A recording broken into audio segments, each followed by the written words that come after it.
ئازیزانی NRT سڵاوتان لێبێت. لەگەڵەوەی قەیرانی سوتەمەنی هاوکات لەگەڵ قەیرانی دارایی بەرەوکی هەرێمی کوردستانی گرتەوە. بەڵام لە ئێستادا و لەگەڵ بەردەوامی ئەو قەیرانانەدا فراکسیۆنی گۆڕان لە پەرلەمانی کوردستان یاداشتێکی بڵاو کردوتەوە و داوای بانکێشکردنی ئەنجومەنی باڵای نەوت و غاز دەکات بۆ پەرلەمان. بۆ تێپەڕاندنی ئەم قەیرانانە دەپرسین پەرلەمان چی کردووە و دەبێت چی بکات. لا دیوی دومی هەواڵدا گفتوگۆی ئەم پرسە دەکەین لەگەڵ میوانەکانم بێستون فایق ئەندامی پەرلەمانی کوردستان لە فراکسیۆنی گۆڕان، هەروەها دلێر مەحموود ئەندامی پێشووی پەرلەمانی کوردستان لە فراکسیۆنی یەکێتی نیشتیمانی کوردستان. بەڕێزانەوەش دەتوانن لە ڕێگەی پیجی NRT لە تۆڕی کۆمەڵایەتی فەیسبوک پرسیارەکانتان بە کۆمنت بۆ میوانەکانم بنێرن. کاک دلێر زۆر سپاس بۆ ئامادەبوونت. کاک بێستون سپاس بۆ ئامادەبوونت کە ڕاستەوخۆ لە ستودیۆکانمان لە شاری هەولێرەوە لەگەڵمانی سەرەتا دێمە لای جەنابەت. ئەم یاداشتەی گۆڕان بۆچی لە ئێستادا و دەتانەوێت ئەمە تەنیا یاداشتێکە یاخود ڕاگەیاندراوێکە یاخود بە فعلیش بۆ دەکەن کە ئەنجومەنی باڵای نەوت و غاز بهێنە پەرلەمانی کوردستان؟ سڵاو بۆ ئێوە، سڵاو بۆ تەواوی بینەرانی بەڕێزی تەلەڤیزۆنی NRT. ئەم یاداشتی ئێمە وەکو فراکسیۆنی گۆڕان یاداشتێکی فعلیە، یاداشتێکی ڕسمیە، یاداشتێکی ڕاستیشە و بەجددی و بەمەبەستیش دەمانەوێ ئەو لیژنە باڵایەی کە سەرپەرشتی دۆسیی نەوت و گاز و دۆسیی دارایی هەرێمی کوردستان دەکا بانگێشتی پەرلەمانی کوردستان بکەین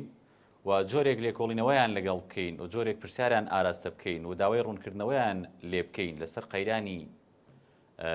دارایی و قەیرانی سوتەمەنی لە هەرێمی کوردستان و دوایین پەرەسەندنەکانی دارایی علاقاتی ئابووری لە نێوان هەرێمی کوردستان و بەغدا بۆ خۆتان دەزانن چەند مانگێکە ئێمە لەبەر ناردنی نەوت یان دۆسیەی نەوت کێشەیەکی گەورەی دارایی لە مابەینی ئێمە و حکوومەتی مەرکەزی بۆ دروست کردوین. بۆیە ئێمە مەبەستمانە ئەو لیژنەیە کە لە 5 ئەندام پێک دێن بانگێشتی پەرلەمان بکەین و وەکو کاری پەرلەمانی و کاری پەرلەمانتاری خۆمان بە دوواداچوون لەسەر ئەو دۆسیە بکەین. بەڵێ کاک بێستون، لە ماوەی ڕابردوودا ئێوە چەند دانیشتنێکتان هەبووە لەگەڵ ئەندامانی ئەنجومەنی باڵای نەوت و غازدا، یعنی وەکو پێویستیش کە بۆ خۆتان ینی دواتر ئاماژەتان پێکردووە نەتان توانیوە چارەسەری ئەم قەیرانانە بکەن. ئەمەی ئێستا ینی چی جیاواز دەبێت لەو یەکتر بینین و دانیشتن و هاتنی وەزیری سامانە سروشتەکانی تەنانەت بۆ پەرلەمانی کوردستان، ینی ئەوەی کە ئێوە دەتانەوێت بەمە قەیرانەکە چارەسەر بکەن چییە؟ بۆ خۆتان دەزانن لە ماوەی ڕابردوودا وەکو جەنابەت باست کرد چەند وەزیرێکی معنی بە تایبەت وەزیری سامانە سروشتیەکان هاتە پەرلەمانی کوردستان و سەرۆکی حکوومەتیش خۆی چەند جارێک لە پەرلەمانی کوردستان چ لە نێو هۆڵی پەرلەمان یاخود لە نێو کۆبوونەوەی تایبەتی لیژنە پەیوەندیدارەکان و سەرۆکی فراکسیۆنەکانە قسە و مناقەشە و پرسیار و پرسیارکردنی زۆر کراوە لەسەر بارودۆخی دارایی هەرێمی کوردستان، لەسەر علاقەی دارایی هەرێمی کوردستان و بەغا. بۆ خۆتان دەزانن ئەو کات کە ئێمە ئەو وەزیرانە یاخود سەرۆکی حکوومەت هێنرانە پەرلەمانیان هاتنە پەرلەمان قسەیان کرد و پرسیارمان ئاراستەکردن سەرەتای دۆخەکە بوو. بەڵام ئێستا کە ئێمە ئەم یاداشتە ئاراستە دەکەین و داوای بانگێشکرد بزانەی لیژنەی باڵای هەرێمی نەوت و گاز دەکەین قەیرانەکە چەند مانگێکی بەسەردا تێپەڕیوە و وردە وردە قەیرانەکە خەریکە هەرێمی کوردستان بەرەو دۆخێکی نەخوازراو دەبا و وردە وردە قەیرانەکە چەند مانگێکە درێژەی کێشاوە و هێشتا هیچ گۆڕانێک لە وەزعی قەیرانی دارایی هەرێمی کوردستاندا بەدی نەهاتووە و هیچ بەرەو پێشچوونێکیش لە پەیوەندیەکانی ئێمە لەگەڵ بەغدا لەسەر ئاسی دارایی ڕوونتر بڵێم هێشتا بەغا نەهاتوتە ژێرباری ئەوەی کە موچە بۆ ئێمە دەنێرێ یان بوجەمان بۆ دەنێرە یاخودنا. بۆیە ئێمە بە گرنگمان زانی و بە پێویستیشمان زانی دوای تێپەڕبوونی چەند مانگێک، دوای قوڵبوونەوەی زیاتری قەیرانەکە، دوای درێژە کێشانی زیاتری قەیرانەکە، دیسان ئێمە ئەو بەڕێزانە بانگێشتی پەرلەمان بکەین و پرسیاریان ئاراستە بکەین. باشە کاک بێستون، من دەگەڕێم وڵات. کاک دلێر دێمە لای جەنابتان لەگەڵەوەی دەمەوێت سەرنجی خۆتان لەسەر یاداشتەکەی فراکسیۆنی گۆڕان لە پەرلەمانی کوردستان بڵێن. دەشپرسم پەرلەمان بە شێوەیەکی گشتی لەم قەیرانانەدا لە چەند مانگی ڕابردوودا توانیوێتی چی بکات و دەبوو چی بکە؟ خۆی لە ڕاستیە بڵین ئەمەی کە ئێستا فراکسیۆنی گۆڕان کردوێتی لە ناو پەرلەمانی کوردستانە یا دەشتێکیاوە بۆ ئەوەی کە ئەنجومەنی هەرێمی باڵا بۆ کاروباری نەوت و غەزبان نەکاتە ناو پەرلەمانی کوردستانەوە کە بریتین لە 5 کەسەوە ئەنجومەنە بریتێ لە سەرۆکی ئەنجومەنی وەزیران جێگرەکەی وەزیری دارایی وەزیری پلاندانان وەزیری سامانە سروشتیەکان یعنی ئەم ئەنجومەنە ئاگاداری ورد و درشتی کڕین و فرۆ چۆنێتی دەرهێنان چۆنێتی وەبەرهێنان چۆنێتی بە بازارکردنی نەوتی هەرێمە لە کوردستاندا خۆی من هەنگاوی چاکێزان بەڵام ئەم وایە ئەمە زووتر وایە وازام چەند ڕۆژێک پێش ئێستا ئەندام پەرلەمانەکان لە ناو پەرلەمانی کوردستانە داوایان لە سەرۆکی پەرلەمان کرد کە ئێمە با خۆمان بە لە ئیمڕۆ خۆمان بەشتی لاوەکیەوە خەریک نەکەین خۆمان بەشتە جەوهەریەکان و خەریکەین کە بریتیە لەوەی بزانین ئایا مەسلەی ڕێژەی بەرهەمهێنانی نەوت لە هەرێمی کوردستانە چەنە و توانای چەنە و بە چ شێوەیەکە و داهاتەکەی چۆنە بە چ شێوەیەکە چۆن نەگەڕێتەوە زۆر لە ئەندام پەرلەمانەکان بە شەفەی داوایان کرد و بە سەرۆکایەتی پەرلەمانیان و کە بەو شێوەیە نەبێت تاکو یەکێک لەو ئەندام پەرلەمانانە کە مەلا هەورەمان بووە لە کۆمەڵی ئیسلامی و هەموو لیستەکانی تریشکە داوای کردووە ئەمە ئەوە ینی ئەگەر ئەندام پەرلەمانەکانم قسەیان کردەوەی کە تۆ باز دەکەی لەوەی کە وتوانە با خۆمان بەشتی لاوەکیەوە خەریک نەکەین ینی تۆ هاوڕای لەگەڵەوەی کە پەرلەمانی کوردستان لەم ماوەیەدا کە هەرێمی کوردستان لە قەیرانی دارایی گەورەدایە خۆی بەشتی لاوەکیەوە خەریک کردووە ناڵم خۆی بەشتی لاوەکیەوە خەریک کردو بەڵام شت هەیە گرنگەیە گرنگترەیە گرنگترین هەیە ینی پێویست وشتی گرنگتر هەیە و گرنگترینیش هەیە ئێمە ئەم فترەی پێشوو ئێمە کێشەی دارایی هەیە لە کێشەیەک هەیە لە کوردستانە کە پێڵێن کێشەی دارایی ئەم کێشەیە کە هەیە خەریکە بەرەو ئەزمە ئەچێت بەرەو قەیرانێکە چێت ئەوەتانێک کە ئەبینین بازاری وەستان و بازاری بۆ وەستانەوە لە بەروی پرۆژەکان پارەریە بیان دێتێ کە پرۆژە پارەی نەبوو بدرێتێ هێزی کار کەمە بێ کرێکارە کەمە بێ بەکاری کەمە بێ کە بێکاری کەم بوو ئەبێتە هۆی ئەوەی بازاری شارعینەشتدا ئەبەزێت و هەموو خەڵک لی سوودمەند دەکەی ڕۆ ئەم کێشەی دارایی هەیە یعنی پەرلەمانی کوردستان دەبواە زۆر زیاتر ئەمەی بەدوای ئەم بۆ چوونەوە بووە دەبواە بۆ بانکردنی ئەنجومەنی هەرێمی باڵا بۆ کاروباری نەوت و غاز ئەوە زۆر لە پێش ئێستا بانگی بکردنایە نەوەکو چەند جارێک وەکو وەزیری سامانە سروشتەکان بە تەنها بانکراوە بۆ لیژنە یاخود چەند جارێک بانکراوە بۆ ژووری کەناگیریش هەبووە ینی بۆ منە سەرۆکی فراکسیۆنەکان و لیژنە پەیوەندیدارەکان لەگەڵ ئەو ئەنجومەنەدا بانکراوە بۆ چەند ژوورێکی تر لە دوور لە چاوی کامێرەوە قسەیان لەگەڵ کراوە پێویست بوو ینی ئەو شتە زووتر بانکرێ قەچێکە با دوور لە چاوی کامێرەوە بێ بەڵام لە هۆڵی پەرلەمان نابێت ینی بزان دێتە ئێمە پەرلەمان ینی چی نوێنەری خەڵک کە هاتوو ئەنجومەنی هەرێمی بۆ کاروباری نەوت و غاز ئەیان هەر وەزیرێکی تر هاو لەگەڵ پەرلەمانە قسەی کردین لەگەڵ خەڵکا قسە ئاکات لەگەڵ خەڵکا قساکە ئێمە ناڵین هەموو ورد و درشتی وتەفاسیلی هەموو نەوت و غاز چۆنە بیرە بە کەناڵەکانی ڕاگەیاندن بەڵام پێویست بوو لەگەڵ پەرلەمانتارەکانە ئەمە زووتر ئەم کێشانە باتە باس کرا هەرێمی کوردستان توانای بەرهەمێنانی چەند نەوتی هەیە ئەگەر لە کاتێکە بە شێوەیەک لەگەڵ حکوومەتی عێراقیە مامەڵی کرد لە کاتی دانوستاندا ئەتوانێت درێژە بەوە بات کە ئەم وەزعی کە ئێستا هەیە چ لە مەسلەی موچە چ لە مەسلەی بودجە چونکە ئێستا ئێمە وامان لێ هاتووە بودجەمان لە فکر چۆتەوە بۆ بە موچە ئەگەر ژیان بێت و هەرتەنها موچە بێت معنای ئەوەی وەکو وایە هەموو خزمەتگوزاریەکانی تریش ڕاوەستێ دێم وایە پەرلەمان پێشتر بیری لەمە بکردایەتوانێت نەوکوسە بەڵام ئێستاش کە کردوێتی پێویستە من ئەوەنە ئەڵێم کە ئەم لیژنەیە بانەکەن بۆ لێکۆڵینەوەیە بۆ ڕوونکردنەوەیە بۆ بەدادەچوونە بۆ چییە ینی دەستنیشان بکرێ بۆ چێ مەبەستێ باشە بەڵام بێستون فایق لە کە ئەندامی پەرلەمانی کوردستانە لەسەر فراکسیۆنی گۆڕان وتی کە بۆ لێکۆڵینەوەیە و دانەوەی بەداداچوون بکەن وتی لێکۆڵینەوە ڕوونکردنەوە ئیشارەتی بە هەردووکیە خۆی ئەوە ڕوونکردنەوە لێکۆڵ باشە تۆ پێ دوایە ینی دەبێت بۆ چی بێت ئەم ئەنجومەنە ئەگەر بێتە پەرلەمانی کوردستان دەبێت چی لەگەڵدا بکرێ ینی بە چه شێوازێ داوای ڕوونکردنەوە و لێکۆڵینەوە ئەویان لێ بکرێت خۆی کاکە کارزان باە مەشتێ بڵین کاتی خۆی ئێمە لە سەردەمی کابینەی حوتاوکە ئێمە خولی سێمی پەرلەمان بووین باش معارەزە هەبوو لەناو پەرلەمانە لەبەرەوە زۆر شت کە ئەویسرا بکرێت جاری وا بوو تووشی تەشەنوجە بووین تووشی جۆرە شتێکە بووین ئێستا مادەم حکوومەتێکی تەوافقی هەیە و لەناو پەرلەمانیشا معارەزە نییە ئەوە زۆر زووتر هەڵسانایە بەم کارانە ئەم ئەنجومەنیان بام کردا لە داهاتی نەوتیان دەربارەی داهاتی نەوت ڕوونکردنەوەیان دەست بم بورە لەسەرم قسەیە دەوەستم ینی بۆچی پێ دوایە کە لەبەرەوەی حکوومەتی تەوافقە ناتوانن بەڕاشکاوانەتر ینی قسە بکەن یان دەتوانن بەڕاشکاوانەتر قسە بکەن یان هەندێک بابەتەیە کە زەخت ناکرێت بۆی ئاشکرا بکرێت کاتی خۆی بڵین کە لە سەردەمی ئێمە مەعارەزە هەبوو باشە هەچی شتێکمان نەکرد ئەوانیانەوە مزایدەی سیاسی ئێمە بەوانمانەوە مزایدەی سیاسی مادەم ئەمڕۆ حکوومەتێکی بنکە فراوانە و هەموو فراکسیۆنەکانیش لەناو پەرلەمانە هیچی مەعارەزە نییە یعنی پێویستە ئەو بابەتانەی ئەو کەیسانەی کە پەیوەندی مباشری لەگەڵ قوتی خەڵکا هەیە لەگەڵ ژیانی ڕۆژانەی خەڵکا هەیە لەگەڵ مەسلەیەکی چارەنووسازە ئەو مەسەلانە پێویستە باشتر ڕێگەچاری بۆ دابنرێ پێویستە باشتر میکانیزمی بۆ دابنرێ پێویستە باشتر ڕوبەڕووی بچن لەبەرەوەی ئیمڕۆ یعنی کە تۆڵی حکوومەتی بنکە فراوان معناە هەموو یەک ئامانجی هەیە یەک استراتیجێتی هەیە کەواتە ئیمڕۆ باشتر ئەتوانێت چارەسەریەوە بکرێت کەواتە ئەبێت کە وەختێکیش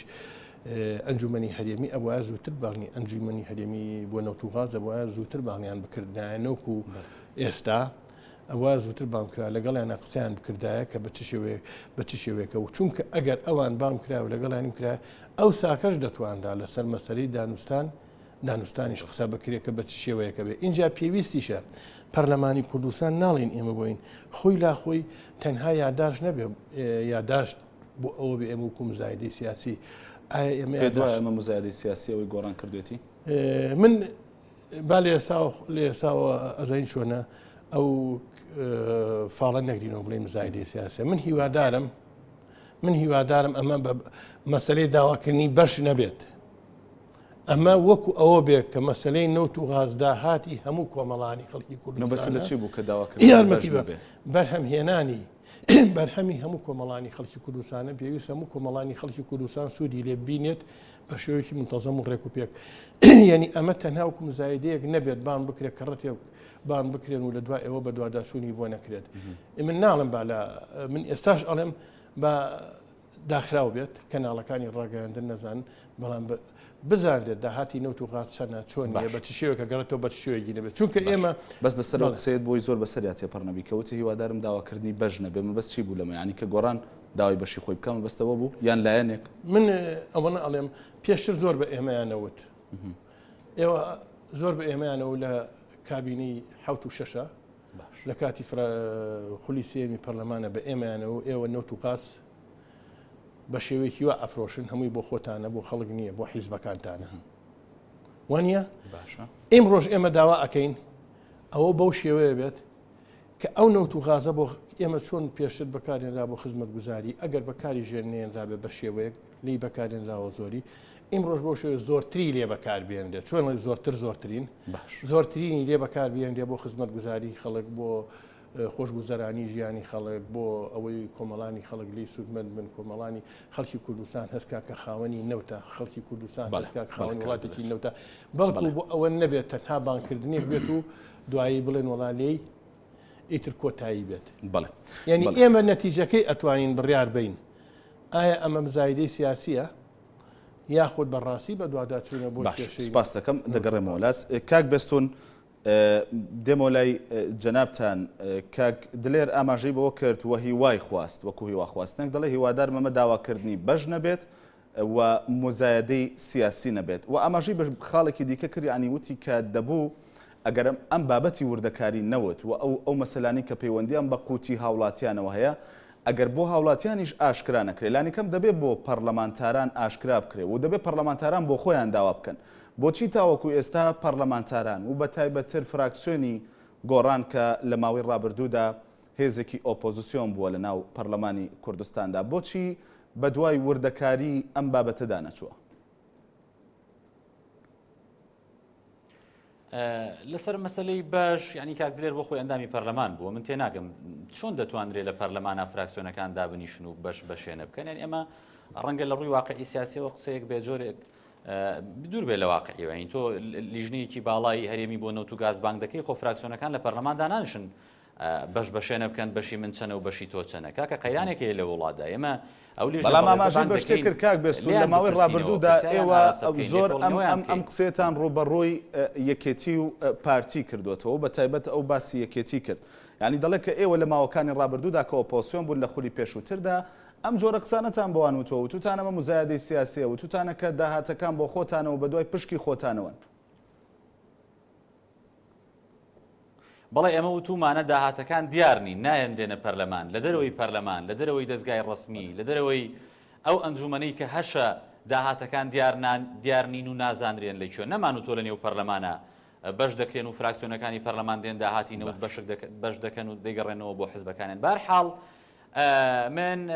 جارێکی تر تەکید لەسەرەوە دەکەمەوە کە ئەم یاداشتەی ئێمە گریمان هەر ناویمەنە یاداشتی پەرلەمانتارەکانیان فراکسیۆنی گۆڕانە یاداشتی ژمارەیەک لە پەرلەمانتارە وای ناو بنێ بۆی نەڵێن ئەمە مزایدەیە و ئەمە گۆڕان دەوێت ئەوە بکە ئێمە وەکو لەسەر بۆ ئەگەر سبەی مزایدە بوو بۆی لەسەر گۆڕان حساب نەبێت بەڵێ نا یعنی دەمەوێت تاکید لەسەر ئەوە بکەمەوە ئەمە هیچ پەیوەندیەکی بە مزایدەوە نییە بۆ دەستبردن بۆ دۆسەیە کە پەیوەندی بە ژیانی خەڵکەوە هەبێ بە مزایدە ناو ببرێ من تاکید لەوە دەکەمەوە وای ناو بنێ کە ئەم یاداشتە هی گۆڕان نییە وای ناو بنێ پەرلەمان وەکو مؤسسەیەکی تەشریعی فراکسیۆنێک لە نێو پەرلەمانە ژمارەیەک لە پەرلەمانتاران لە نێو پەرلەمانی کوردستاندا هەساون بەو دۆسیە و ئەم یاداشتیان ئاراستە کردووە نەک فراکسیۆنی گۆڕان گریمان ژمارەیەک لە پەرلەمانتارانن ئەمە کاری پەرلەمانە کاری پەرلەمانتارە لە دۆسەی نەوت بکۆڵێتەوە لە قەیرانی دارایی بکۆڵێتەوە لە وەزع بکۆڵێتەوە کە لە هەرێمی کوردستاندا هەیەەوە ئەو لیژنە بەڕێزاوە ئەو ئەنجومەنە بەڕێزەی نەوت و گاز بانگێشتی پەرلەمان بکاوە بیخاتە بەردەم بەرپرسیارەتیەوە دیسان تاکید لەوە دەکەمەوە کە جەنابی شتوک و پرسیار ئاراسی منت کرد بەڵێ دەبێت پەرلەمانی کوردستان ئاگاداری ورد و درشتی مەسەلەی نەوت بێت چ لە دەرهێنانیەوە چ لە فرۆشتنیەوە چ لە هێنانەوەی پارەکەیەوە چ لە قازانجەکەیەوە چ لە زەرەرەکەیەوە چ لە دەرەنجامە سیاسیەکانیەوە کە بۆ خۆتان دەزانن ئێستا فرۆشتنی نەوت لە هەرێمی کوردستان لە ماوەی ئەم چەند ساڵەیە چه بەڵایەکی تووشی ئێمە کرد تووشی چ قەیرانێکی کردین لەگەڵ بەغدا بۆیە دەبێ بەڵێ پەرلەمانی کوردستان ئاگاداری ورد و درشتی ئەو بابەتە بێت باشە کەواتە تاوەکو ئێستا ئاگادار نین من دەپرسم بۆچی ینی تاوەکو ئێستا ئێوە ئاگادار نین و پێتان وایە لە پاش هاتنی ئەنجومەنی باڵای نەوت و گاز بۆ پەرلەمانی کوردستان ئێوە ئیدی بۆ لەمە دووە ئاگاداری ورد و درشتی بابەتی مەسلەی فرۆشتنی نەوت و ئەو بابەتە دارایانی کە پەیوەندی بە هاوڵاتیانی هەرێمی کوردستانەوە هەیە بۆ لەمە دووە ئاگادار دەبن بانگێشکردنەکە بەشێکی بۆ ئاگاداربوونە بەڵێەوە دەشبێ ئاگاداربین پەرلەمانی کوردستان دەستگایەکی تەشریعی گرنگەوە دەستگایەکی کەواتە کەم تەرخەمیە کە تاوەکو ئێستا ئاگادار دەستگایەکی هەڵبژێردراوی شەرعی خەڵکی کوردستانە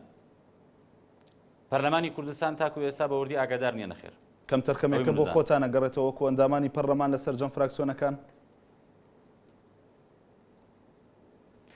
پەیوەندی بەو دۆخە سیاسی و کاری پەرلەمانیەوە هەیە کە بە درێژایی 20 ساڵ لە هەرێمی کوردستاندا چەقی بەستووە و تا ئێستا ئێمە لەسەری دەڕۆین و تەمەنا دەکەین وردە ئەو ڕێگەیە بشکێنین پەرلەمان ئاگای لە ورد و درشتی ئەو بابەتان بەڵام پێ دوایە ئەوە مبەڕێرێکی معقول بێ بۆی کە بۆ دەنگدەرانی لایەنی کەم فراکسیۆنی گۆڕان ئەوانەی کە دەنگیان بە گۆڕانداوە بۆی تۆ بڵێ لەبەرەوەی ئێمە دۆخێکی لەو جۆرەمان هەبووە ئاساییە کە ئاگاداری وردەکاری بابەت و مەسەلەی نەوت نین لە هەرێمی کوردستاندا یعنی من قسم لەسەر کاری پەرلەمان و ئاگاداربوونی پەرلەمانە لە دۆسی هەستیارەکان لە وڵاتەدا پەرلەمانی کوردستان لە ماوەکانی ڕابردوودا تا چەند ئاگای لە دۆسی نەوت و گاز بووە پەرلەمانی کوردستان لە ماوەی ڕابردوودا تا چەند ئاگای لە پەیوەندیەکانی هەرێمی کوردستان و بەغا هەبووە تا چەند ئاگای لە پەیوەندیەکانی هەرێمی کوردستان لەگەڵ وڵاتانی دەوروبەر و جیهان هەبووە تا چەند ئاگای لە دۆسی هەستیارەکانی هەرێمی کوردستان هەبووە بۆیە من دەڵێم تەمەنا دەکەم ئێمە لەم خولەدا وردە ئەو تەلیسمە بشکێنین پەرلەمانی کوردستان بهێنینەوە دۆخەکەی خۆی کە ئاگاداری ئەو بابەتانە بێ و بانگێشکردنی ئەم ئەنجومەنە بەڕێزەش دیسان لەسەر ئەو بنەمایەیە کە پەرلەمانی کوردستان بهێنرێتەوە ناو معادلەکە و ئاگاداری ئەو دۆخە بێت بەڵێ کاک بێستون دیارە لە تۆڕی کۆمەڵایەتی فەیسبوک هاوڵاتیان پرسیاری خۆیان ناردووە چەند پرسیارێک کە بۆ تۆ هاتۆ من بۆ دەخوێنمەوە کاردۆ کاوە دەڵێت هەتاوەکو گۆڕان لە حکوومەتدا نەبوو ئەم قەیرانانە بوونی نەبوو ئێستا گۆڕانیش خۆی بە شەریک لەم قەیرانانەی هەرێمی کوردستان دەزانێت لە ڕاستیدا هاتنە نێو حکوومەتی گۆڕان بۆ خۆی ڕوبەڕووی هەرێمی کوردستان ڕوبەڕووی کۆمەڵی قەیران بووە بەداخەوە بریاوانە بووایە بەڵێ ئێستا ئێمە بەشێکی فعلی و بەشێکی سەرەکین لە کاری سیاسی و حکومڕانی حکوومەتی هەرێمی کوردستاندا لە ئێستا بەدواوە هەرچی دەستکەوتێک لەم وڵاتەدا هەبێ دەبێت پشکێکی بەر ئێمە بکەوێ واتە ئێمە شانازی پێوە بکەین و بێگومان ئەگەر ئێمە مادام لە حکوومەتان هەر قەیرانێکیش لەم وڵاتەدا هەبێ بێگومان پشکێکی بەرشانی ئێمە دەکەوێت باشە بابەتێکی دیکە کە لەم ماوەیەدا ڕەنگە زۆرترین قسەی لەسەر کرابێ مەسلەی بە قاچاقبردننی نەوت بووە و لە ماوەی ڕابردوشدا لەسەر وەختی ئۆپۆزیسیۆن بوونی گۆڕاندا ئەم بابەتە لەلایەن بزوتنەوەی گۆڕانەوە زۆرترین قسەی لەسەر کراوە. لە ئێستادا ئیبراهیم کەرکووکی دەڵێت ئایا پلانی ئێوە چییە وەکو بزوتنەوەی گۆڕان بۆ ڕێگریکردن لە فرۆشتنی نەوت بە ڕێگەی قاچاق؟ ئێمە لە ماوەی ڕابردوودا ئەگەر دیقەتدا بێکا کارزان ئەو بابەتەمان دیسان و ڕوژاندەوە لە ڕێگەی ئەندام پەرلەمانە بە ڕێزەکانمانەوە لە ڕێگەی میدیاشەوە بەشێک لە پەرلەمانتارانی فراکسیۆنەکانی دیکەش ئەو بابەتیان ڕوژاندەوە. ئێمە بێدەنگ نەبووین لەو دۆسیە و بە بانکێشکردنی لیژنەی هەرێمی نەوت و گاز بۆ پەرلەمانی کوردستان بەشێکشی پەیوەندی دەبێ لەسەر ئەو دۆسی بە قاچاقبردننی نەوت. باشە من کۆمنتی هاوڵاتیەکت بۆ دەخوێنمەوە سوهام عەبدوڵڵا ڕەنگە ئەمە بۆ تەواوی فراکسیۆنەکان و ئەندامانی پەرلەمان بێت کە هاوڵاتیان دەنگیان بە ئێوە داوە دیارە بەڵام من ڕوبەڕووی تۆی دەکەمەوە تۆ لە ئێستادا میوانی منی وەکو ئەندامی پەرلەمانێک ئەو تکا دەکات دەڵێت تکایە هەوڵ بدەن با هاوڵاتیان بێ سوتەمەنی نەبن. چی دەکەن؟ مژدەی ئێوە چی دەبێ یاخود قسەیەکی دڵنیاکەرەوەی ئێوە وەکو ئەندامانی پەرلەمان کە ئەم هاوڵاتی کۆمنتی نووسیوە حتمما دەنگیاوە بە یەکێک لەو پەرلەمانتارانی ئێستا ئەندامی پەرلەمانی کوردستان قسەی ئێوە چی دەبێت بۆی ئەم دڵنیا بێت کە ئەم زستانە بێنەوت و غاز نابێت؟ دیسان تاکی دەکەمەوە کە یاداشتەکەی ئێمە و یاداشتی پێشووتر و داواکاری پێشووتری هاوکارەکانم لە پەرلەمانی کوردستان تاکید بووە لەسەر ئەو خاڵە لەسەر قەیرانی سوتەمەنی لە هەرێمی کوردستان بە بەنزین و سوتەمەنی ماڵانیشەوە و بانگێشکردنەکە دیسان خاڵێکی دیکەی لەسەر ئەوە دەبێ کە مەبەستمانە خەڵکی هەرێمی کوردستان لە سەرەتای زستان و بە درێژایی زستان تووشی قەیرانی سوتەمەنی نەبن هەروەک چۆن پێشتر هاوڵاتیان تووشی قەیرانی سوتەمەنی لە مەجای بنزین و گازوایل و ئەوانەیە بوون ئێمە تەمەنا دەکەین تووشی قەیرانی سوتەمەنی نەبن لەم زستانەدا. یەکێک لە پرسیارەکانمان و یەکێک لە بابەتەکانی کە ئێمە لەو یاداشتەدا بە مەبەست ئەو لیژنە بەڕێزەمان بان کردووە ئەم دۆسەیە دەبێت. بەڵێ سوپاس کاک بێستون من دەگەڕێمەوە بۆلات کاک لێر سەبارەت بە مەسلەی بە قاچاقبردن کە ئەو هاوڵاتی وەکو پرسیارێک باسی لێ کردبوو مە لە ماوەکانی ڕابردووشدا باس کراوە پێتان وایە ئەم بابەتە دەتوانرێت بە ئاسانی ڕێگری لێ بکرێت لە هەرێمی کوردستاندا مەسلەی بە قاچاقبردننی نەوت؟ من یەک شتێ باوزان بە قاچاقبردنی نەوت و نەفتا بۆ دەروی وڵاتیان بە قاچاقبردنی ئەو بنزین و غازەی کە دەچێت بۆ دەژێر دەسەڵاتی داعش کاملان کام بە قاچاقبردنیانم بەڕوون کەەوە دیارم هاوڵاتیان نەهاتووە ئەم ڕوونکردنەوەی بدا بەڵام دەکرێت من بۆی ئیزافە بکەم لە ئێستادا ئەوەی کە دەچێت بۆ ژێر دەسەڵاتی داعش ئەمە ئیزافە بۆتە سەرەوەی پێشتر ینی خۆ پێشتریش چوونی نەفتا هەبووە و دانی پێدانراوە لەلایەن حکوومەتی هەرێمی کوردستانیشەوە تەنانەت بە شێوەکی گشتی بۆ هەردوو حاڵەتەکە ینی دەتوانرێت ڕێ بگیرێت بەم کارە بەربگیرێت؟ خۆی ئێمە با ئینکەین ئەوەی کە ئەچێ سا لە ڕێگەی تەنکەرەوە لە حدودەکانەوە ئەچێ بەدی بۆ دەرەوەی کوردستان باشە کە لە ساڵانی پێش و شاڕۆژۆ زۆر لە برادرانی مەعارەزە لە کاتی خۆیان لە خولی ئێمە ئەسڵن چوبوون قسەیان دوای تەنکەرەکانیش کەوتبوون و چوون ئاخری تەنکەرەکان بڵین ئەو وەسڵانیان هێنابوو کە چەند تەنکەر ڕۆشتۆ چەند بۆ چەند نەبوو ئەمانە ئەمە پێی ناوترێ قاچاق نازان من قاچاقبردن ئێستا بڕۆتۆ تەماشاکە سێرەکەی لە ڕێگەی هەولێر ساڵی ڕابردوو حدودەکان یارمەتیم بە لەو برادرانی لە ژووری لێکۆڵینەوەی ئابووری بزوتنەوەی گۆڕان بوو لە بەرنامەیەکدا باسی لەوە کرد کە ڕاستە ئەمە ناکرێت ناوی بنێن قاچاق بەڵام لەبەر ئەوەی بە شێوەیەکی ڕسمی ئەم بابەتە ڕێک نەخراوە بە فەرمی و بە پلان ڕێک نەخراوە دەچێتە چوارچەوەی قاچاق ئەجنا پارەکەی دیارە دەگەڕێتەوە بۆ چۆن بە پلان ڕێ نەخراوە ئەگەر پلان نەبێت چۆن هەموو تەنکەرە ئەکەوێتە دوای یەک و لێوە دەرئەچێت و ئەزانێ بە چ شێوەیەک بۆ ئەچێت و ئەم تەنکەرانە خۆ بە دزێوە نین و غۆغیتایەکی بەڵام دوکمنتیان لەسەر هەندێک کۆنتترۆلی ئەم بابەت یارمەتیم بە ئەمەیان شتێکی تر هەچ کەسە بۆی هەچ ئەندام پەرلەمانێک بۆی هەیە بەدوایە بە دوادەچوونی خۆی بۆ بکاکە کۆمبانیای حیزبیە یان کێ داهاتەکەی ئەتوانێت بڵێ داهاتەکەی چەنە بۆکی ئەچێت ئەگینا بە قاچاقبردن کللیمەی بە قاچاقبردن خۆی لەخۆی ئەمە کللیمەیە بوو کاتی خۆی کومزادی سیاسی بەکارێنرا با ئیمڕۆ کە حکوومەتێکی تەوافقی و نیشتیمانیە بەکاری نێنی نەوانێ با بڵین بە شێوەی تر بڵین داهاتی چەنە و بەرەو ئەچێت داهاتەکەی و چەندی بۆ کوردستانە کاتی خۆی ئەوترە ئەم داهاتە بەشی موسی هەموو فەرمانبەرانی هەرێمی کوردستانەکە با ئیمڕۆژ بۆمان ڕوونکەنەوانێ بە دلیلەوانێ بەشتوانێک کە خۆم لە لیژنەی دارایی و جاری پێش و لیژنەی پیشەسازی و زەژ بووم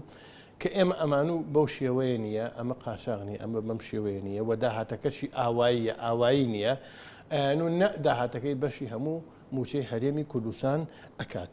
من ئەمە ئەڵێم ئەمە شتێک نییە ناوی قاچاق بێت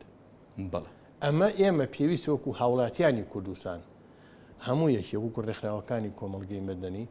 داوای ئەو بکەین داهاتەکەی چەندە و بڕی ئەوەی کە ئەچێتە دەرەوە لەو سنوورانەوە بە ڕێگەی وشکانی بە ڕێگەی تەنکەر چەنە ئەگەر ڕێگەی بۆری هەوای لەوانە بوو بە ڕێگەی تەنکەر نەچوایێتە ڕسمی ناڕسمی لەکوایە یعنی هەر نەوتێک بە ڕێگەی بۆری ئابڕوا ڕسمیە هەر نەوتێکیش بە ڕێگەی تەنکەر ئابڕوا ناڕسمیە خۆلەوانەیە زۆر کە ڕەتبۆری قاچاق بکرێ لە بینی دوو وڵاتەون ئەمە قاچاق بێ و ناڕسمی بێت با ئەمە شتەکان ناوی خۆی بینێ و خەڵکیش تێکنین خەڵک بە دوای ڕاستیەکانی خۆیان بڕوە چەند بڕی نەوتە ڕات بەو تەنکەرانە چەند بڕی نەوتە ڕوا بەو بۆریە و داهاتەکەی چەنە لیژنەی ئەم لیژنەیە کە بانەکە ئەو بابەتە بێ پرسیاری لێ بکرێت داهاتەکەی چەنە بە چ شێوەیەکە ئینە بێت با پەرلەمان بزانێ وەکو پەرلەمان تارە تۆ بڕیاردەری لیژنەی دارایی بووی لە خولی پێشووی پەرلەمانی کوردستاندا ئاگاداری ئەو وردەکاریانە بوون ینی بەداتا هەمووتان لە بەردەستدا بوو مەسەلەی داهاتی نەوتەوە نەخێر بەڵام قسمێکیمان لە قسمێکی بڵین وکو کۆمەڵی بۆچی هەمووتان ینی نەتان دەدرایە بەڵێ ئەلبەتە بەڵام کۆمەڵە شارەزاییمان کۆمەڵە شتیان پێیان بۆ نمونە ئەمە یەکێک لەو نووسراواناڵێ لە سیانزەی نوۆی 2013 بە ژمارە 1942 کاڤڵە کۆتایی هێنان بە چەند گرێبەستێک کە لەگەڵ چەند شەریکەیەکانیە کردوانەوە لیژنەی هەرێمی کە کردوێتی ئاگاداری کردوینەتەوە بۆ ئەمەی تریان بۆ ئەڵێ هەر کتابی ترمان بواتەوە پەسەندکردنی پرۆپۆزڵی وەزارەتی سامان فرۆشتەکان بۆ ئیمزاکردنی گرێبەستی نوێ لەگەڵ چەند کۆمپانیایەکی تر بۆ دۆزینەوە دەرهێنانینەوەت لەم شتانە ئاگاداریان کردوینەتەوە داهاتی بەدەست هاتوو مستاقاتی هەرێمی کوردستان لە پرۆسی نەوت لە گرێبەستەکاندانی کە پێیڵەن شیرینی پێمانەوە شیرینی پێمانەوت بۆنسە شیرینەکەیە ئەمانە ئێمە ئاگایان بەڵام وەکو داهاتەکانی تری کە بەو شێوەیە بوو ناڵێ محایلی هاتوو ئێمە لەو سەردەما کە لە بەروی مەعارەزە هەبوو هەچی شتێکەکراوە هەمان لات و هەر یەکەمان خەریک بوو ئەزایشی پەرژەوەندەکانی میلەت لە فکرە سوانە تەنها دژایەتی یەکتری بکەین بۆ بەدەستێنانی کورسیە زیاتریان کورسیە کەمتر بەڵام کە ئیمڕۆ حکومەتی بەڵام ئێمە لە هەمان کاتیشە ئەو ساکەشە بە دوواداچوونمانە کرد و چەند جار بەڕێز وەزیری سامانە سروشتەکانمان بان کردووە و وەزیری داراییمان بان کردووە شخصی وەزیری دارایی هەرێم کە هیچێکە لە ئەنجومەنی هەرێمی باڵا وتی من ئاگاداری ئەو داهاتە نیم کە سەربەرێکێتی نیشتیمانی کوردستانە وتی من ئاگادار نیم لەبەرەوە ئێمە وەکو پەرلەمان ئەوە نەمان لەسەرکە بە دوواداچوون کەین ئەم بە دوواداچوونەش من ئەوم پێ باشە ئەم بە دوواداچوونەکەم بەراندرانە بانیەکەن و هەموو پەرلەمانی کوردستان داوە هەموو پەرلەمانی کوردستانەکەم ینی تەنها بوو ئەوە نەبێت شتێکی شکلی بێت و بڵێن بابێت و بزانین ئەوە وڵا بانمان کرد بانمانکردن بۆ پەرلەمان بۆ میوانداری ئەتوان لێ بڵێ بۆ ڕوونکردنەوە بێت بزانن ئەو بۆنسانە چەند بووە بەڵێ پێشتر وایوانێ بۆنسەکان حکوومەتی هەرێم بۆ قەرزارە باشە حکومەتی هەرێم بۆ قەرزارە ئەمە کورتێنانیان قەرزە خەمڵاندنتان هەبوو بۆ ئەو ڕێژە نەوتە فرۆشراوەی تو دەڵی وردەکارەکەمان دەست نەکەوتەوە بەڵام حتمما بەدواداچوون خۆتانە بوو ینی خەمڵاندنتان هەبوو بۆ ئەوەی کە داهاتی نەوت بەشی بودجا یاخود لانی کە موچەی فەرمانبەرانی هەرێمی کوردستان دەکات نەخێر من نایکات بەو بڕی کە جاران ڕۆشتووە نایکات چونکە ئەو ساکە بۆری نەبوو لە ڕێگەی تەنکەرەوە بە ڕێگەی وشکانی ئاڕۆژ وانە ئەڕۆژ لە ڕێگەی حدودەکانەوەێ لەبەرەوە بەشی نەکردو ئەو ساکەژ ئێمە ئەمان و بەشی ناکاو ئێستا شڕین ئەو ڕەبابێ هەر کەسێک چەند باب لە چەند هزار چەند تەنکەرە ئەوە زەربیکا خۆزانیت ئەمە زەڕ و تەقسیم وی نازانێت چەند هزار لیترەکات وایە نیە ئەمە بەم شێوەیە چەند ڕۆژوە ئێستاش بابێت خۆ ئێستا لە ئەمریکا ئێستا هەیە ئێستا لە ساڵانی پێشتر کەمترە ڕوا لە ڕێگەی وشکانیەوە خۆ کەمتر ناڕات کاکە واتە بە زیای کرد بێمە بەستەوەی یان ئەی بۆ ئێستا بەشی موچە ناکات بۆ ئێستا بەشی موچە ناکە نایکە ینی ئەگاداری بەقەدەوەی ئێستا ئەو ساکەش کە وتراوە هەر نەیکردووە ئێستا شەر نایکا با من ئێستا نەڵێ مۆڵا ئەیکات ئەو ساکە بوتومە نایکا بەڵام ئێستا لەبەرەوەی بەڵام بە جیاوازی هەبێت لە زیای کردبێ من وکو ڕاستیەکان ئەڵێم وکو ڕاستیەکان ئەڵێم ئێستاوەتانێ بە بۆری شەڕات بەس ڕاستەکان ئەمە تەنیا ینی تەسەوری خۆتیان داتات لە ینی چۆن بە دۆکمنت دەڵی کە دەبێت کارزان ئێمە بڵین لە ساڵی 2013 2012 بەڵێ چەند جار 2011 ئەوترا ئەو بۆ ئەو بڕەنەوتەی کە لە ڕێگەی ئەم تەنکەرانێنەوتانەوە ئەچێتە دەرەوەی هەرێمی کوردستان لە هەر لەن خاڵە سنووریەکانەوە کە ئەمانە بەشی موچەی هەرێمی کوردستان نەکات بەڵێ چەند جار هاوڵاتیانی کوردستان گوێی لەمە بووە ئێمەش کە ئەهاتین ئەمان و لەو کاتە بابە ئەمە بەشی موچەی هەرێمی کوردستان ناکات لەبەرەوە کە ڕۆژی چەند ئەڕات بەو شێ ئەو ئاواییە لە لیژنەی سامان و سامان سوشتەکان و زە ئێمە کە من ئەندامی و لیژنەیەش بووم و نوێنەری هەموو فراکسیۆنەکانی تریشی تیا بووە کە باسمان کردو و تومانە ئەو بەش ناکات بەو شێوەیە خۆشیانە گەشتە قەناعەت بەڵام لەسەری عەلامەیان و بەشەکە بەڵام من ئێستا پرسیارێکەکەم ئەڵێم ئەم دەقەیە کە ئێستا من و تۆ قسەی لە تیاکەین بە بۆریش نەوتە ڕات کاو ساکە بۆری نەبوو ئێستاش بە هەماشەوە بە ڕێگەی وشکانی بە تەنکەر نەوتە ڕاتە دەرەوە وانە نەفتا باش نەفتایە ئەڕاتە دەرەوانێ کە ئەمە ئەڕاتە دەرەوانەیە ئایا ئیمڕۆ بۆ بەشی موچە ناکات بۆ تا ئیمڕۆ بەشی موچە ناکات بۆ دوو ماڵ لەمەوە پێش ئەم ئەنجومەنە بان نەکرا بۆ وەهایە بۆ لایەنە سیاسیەکان کە نوێنەری خۆیانیان هەیە لە ئەنجومەنەکان ئەنجومەنەکە سییانیان پارتیە یەکێکیان یەکێتیە دوانیان یەکێکیان گۆڕانە لە وەزارەتەکان باش وانە سیانی پارتی بۆ ئەمانە من ئەوە ناڵێ من ڕوو ناکەمە تەنها دەمی گۆڕان ڕوو ئەەکەمە دەمی هەموو فراکسیۆنەکان بە پارتیشەوە بگیچەوە بۆ ئەوە پێشتر داوای ئەویان بکردایە پێشەوەی بڕیار بدرێت لەگەڵ یعنی ئەمە بواتە مەوزوعی دانوستاننی وەفدی مفاوز لەگەڵ حکوومەتی دەگەڕێمە وڵات کاک بێستون کاک دلێر ئاماژەی بۆ کرد لە ماوەی ڕابردوودا یاخود لە خولی پێشوودا کە وەزیری دارایی وەکوتی وەزیری ئەمان بووە سەربەیەکێتی نیشتیمانی کوردستان بۆ دێتە پەرلەمانی کوردستان و دەڵێت کە من ئاگاداری داهاتی نەوتنیم ئایا لە ئێستادا دیارە وەزیری دارایی سەر بە بزوتنەوەی گۆڕانە وەزیرەکەی ئێوە ئاگاداری وردەکاری داهاتی نەوتە؟ بێگومان بەشداریکردنی بزوتنەوەی گۆڕان لەم کابینەی حکوومەتی هەرێمی کوردستاندا هەروەها بە شێوەیەکی ڕۆتینی و هەروەها بە شێوەیەکی سادە و بەشداریکردنیکی ئەتیادی و تەنها بۆ شکلی نەبووە و ئەو وەزیرە بەڕێزەی ئێمە وەزیری دارایی کە ئەندامی ئەنجومەنی باڵای نەوت و گازە بێگومان دەبێ ئاگای لە ورد و درشتی فرۆشتنی نەوت بێ و ئەگەر ئاگای لێ نەبێ ئەوە من پێم وانییە بزوتنەوەی گۆڕانیش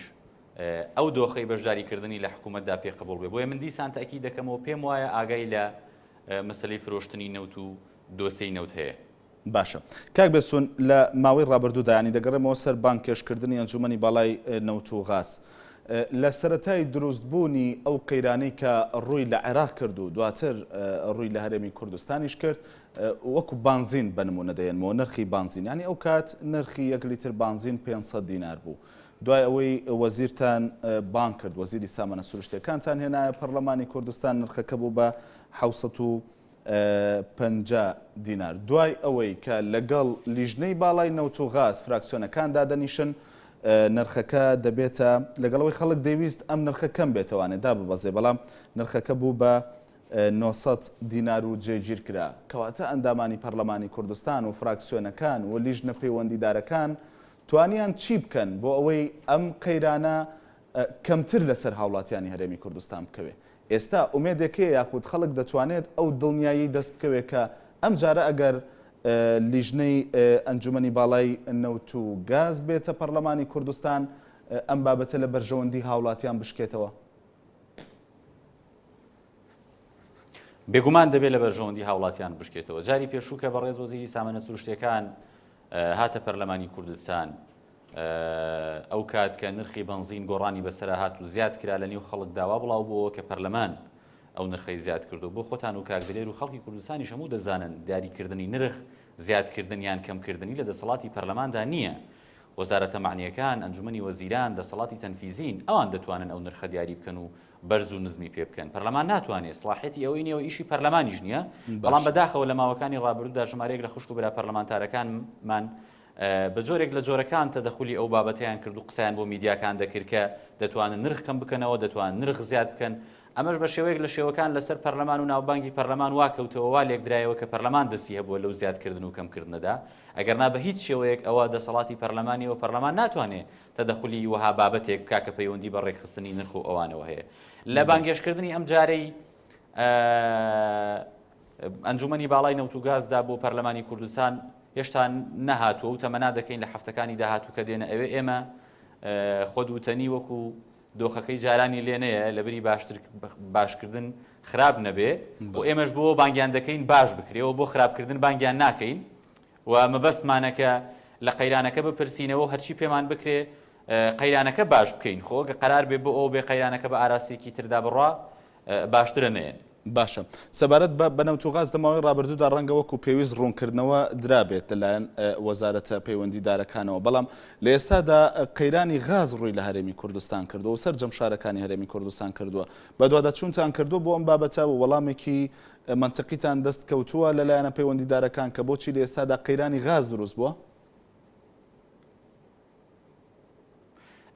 دیسان تاکید لەسەرەوە دەکەمەوە و دەچمەوە سەر یاداشتەکە کە بەشێکی پەیوەندی بە و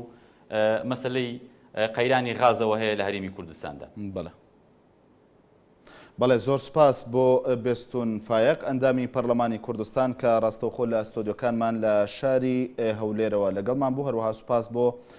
دلێر مەحموود ئەندامی پێشووی پەرلەمانی کوردستان لە فراکسیۆنی یەکێتی نیشتیمانی کوردستان. ئازیزانی نارتی زۆر سپاس بۆ سەرنج و کۆمنت و پرسیارەکانی وەش لە تۆڕی کۆمەڵایەتی فەیسبوک تا بەرنامێکی دیکە هەر شاد بن.